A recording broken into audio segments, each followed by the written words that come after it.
26 November 2008 रोजी मुंबईत भारताच्या इतिहासातील भयंकर दहशतवादी हल्ला झाला.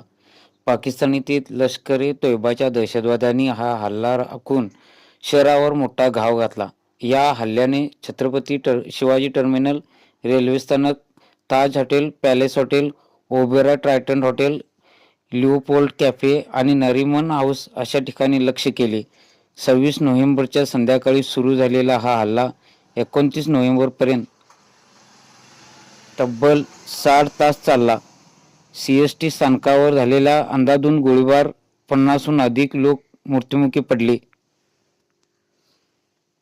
ताज हॉटेलमध्ये दहशतवाद्यांनी अतिथी आणि कर्मचाऱ्यांना बंदिस्त करून काही भाग पेटवून दिले. नरिमन हाऊसमध्ये अतिशय क्रूरपणे हिंसा झाली. एटीएस प्रमुख हेमंत करकरे, निरीक्षक विजय सारस्कर आणि अतिरिक्त आयुक्त अशोक कामटे यासारखे शूर पोलीस अधिकारी देशासाठी शहीद झाले.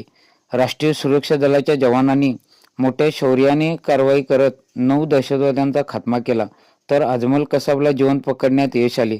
कसाबच्या चौकशीतून पाकिस्तानच्या सहभागाचा पुरावा समोर आला. या हल्ल्यात 166 जणांचा मृत्यू झाला तर 300हून अधिक जखमी झाले. ही घटना भारताच्या सुरक्षिततेतील उणीवा जाणून देणारी होती. त्यानंतर दहशतवादी विरोधी उपाययोजनांमध्ये मोठे बदल करण्यात आले. देशाने या हल्ल्यातील निरपराध बळींना श्रद्धांजली वाहिली आणि सुरक्षा दलांच्या शौर्याला सलाम केला.